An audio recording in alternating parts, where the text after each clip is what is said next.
Welcome back to the program. Let's get to our regular Monday panel. A Liberal MP and Opposition Whip, Aaron Violi, and Labor MP, member for Bennelong, Jerome Laxale. Great to see you both. Jerome, I'll start with you. This fight over the superannuation tax plan, the government's, it looks like it's well and truly an ongoing fight and one that both sides are willing to take on. Yeah, look, I mean, this has been in the Parliament for a very long time, Kieran. It's something that the government has telegraphed, and a very modest change to superannuation to make it more fair and sustainable.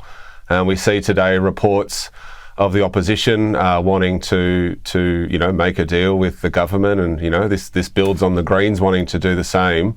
I'd be wary of any efforts to come to a compromise telegraphed through the media, but anyway, there it is. We'll see where it ends up. Parliament starts at the end of July, and we have a plan to make super concessions fairer, impacting only 0.5% of Australians, and we'll see what form that comes through the Senate. But it's been here for a while. We took it to an election, and it's an important reform. Aaron Violi, your thoughts? Well, I mean, again, Jerome says it's modest, and he uses that statistic, which is, again, misleading because the government have deliberately not indexed this. So what it means is that many Australians will be captured by this change over time. If you're under around 22 to 23, you will be captured under this as it grows over time because of inflation. And we still haven't, the government haven't explained that one economic principle of taxing unrealised capital gains. Once they start doing it here for super, where does it end? And they also haven't explained to the Australian people why an Australian will be impacted by this, but the Prime Minister himself is exempt from having to pay it today. He gets special treatment, while every other Australian who is over that cap has to pay it. So there's a lot to play out here. We've said as an opposition we'll work in good faith, but we don't support taxing unrealised capital gains, and it has to be indexed because it's not fair to young Australians that they should be paying this in the future when they're trying to build for their retirement. But Aaron, I mean, I totally reject the implication that this tax will stay the same for 40 years. You mentioned 22, 23-year-olds. By the time their average super reaches 3 million, that's 30, 40 years down the track. I mean, tax tables change, these thresholds change over time, and good governments change them. I mean, in the last term, we changed the income tax table and legislated changes 3 times. Like, these things happen. To suggest otherwise is more misleading than the figure that you claim that we put out. So, I mean, let's just have a sensible conversation about this. We'll see what the opposition put up in the Senate and what the crossbench do. But this is an important reform to make super fairer and more sustainable over the long term. Aaron? Yeah, well then why don't you put indexation into the legislation now, Jerome? Because all we can deal with is the legislation as it stands, and the legislation as it stands doesn't have indexation. It means those young Australians will be captured. Why leave it to future governments? Take responsibility and index it. That is the reality, that they will be impacted. Don't rely on other governments. Index it today. Well, this is going to be still around in a few weeks when we see you both here in Parliament House, gents. No doubt we'll talk about that issue then. I want to ask you both, Aaron, first to you on this one.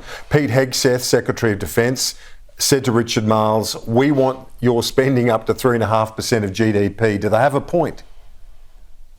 I mean, there is the reality that the Prime Minister and the Defence Minister themselves have acknowledged that we live in the most challenging geostrategic time since prior to World War II, and everyone agrees on that. And so we need to see an increase in defence spending. That's why, as a coalition, we committed to increasing defence spending at the last election. We obviously weren't successful, and we'll work through where we land in 3 years' time as we go to the next election. One of the challenges and one of the accounting tricks that the government have got is they've committed to more money, but they've put it a long way into the forward estimates. There's not a significant uplift in defence spending today and into the short term, and we need to work with the US as one of our key strategic defence allies to make sure we are safe in the Indo-Pacific.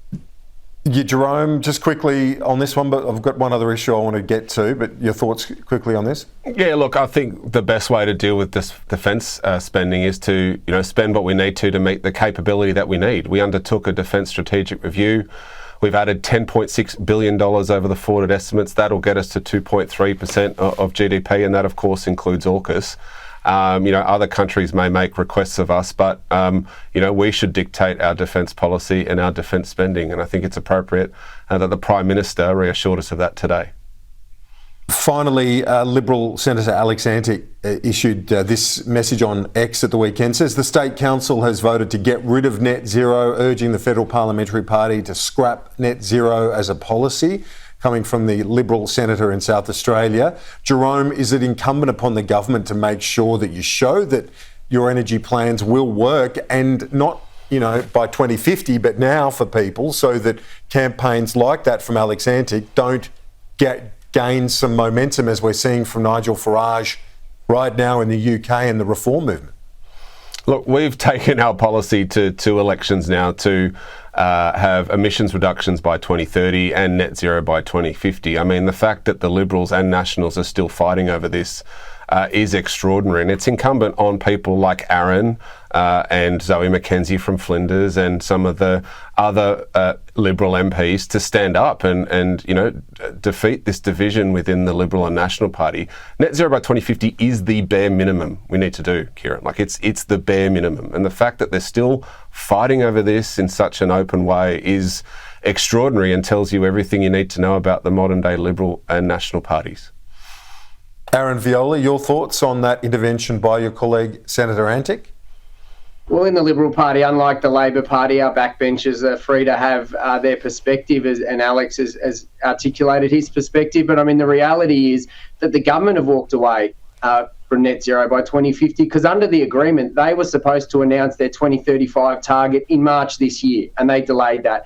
Emissions are up under this government. Prices for energy are up under this government. Reliability is down, and we're seeing AEMO talk about gas shortages in the 2 years time into the future. So they can't guarantee emissions reduction, they can't guarantee price reductions, and they can't guarantee reliability in the grid. The Prime Minister, this government, are continuing to fail when it comes to the energy system. They need to think less about us and more about governing and solving these challenges for the Australian people, because they're failing. 3 years in, they've completely failed on all three key metrics of the energy system in our country. Aaron Violi, Jerome Laxale, gents, we're out of time. My apologies, we've got to wrap it up. We'll talk to you both next week.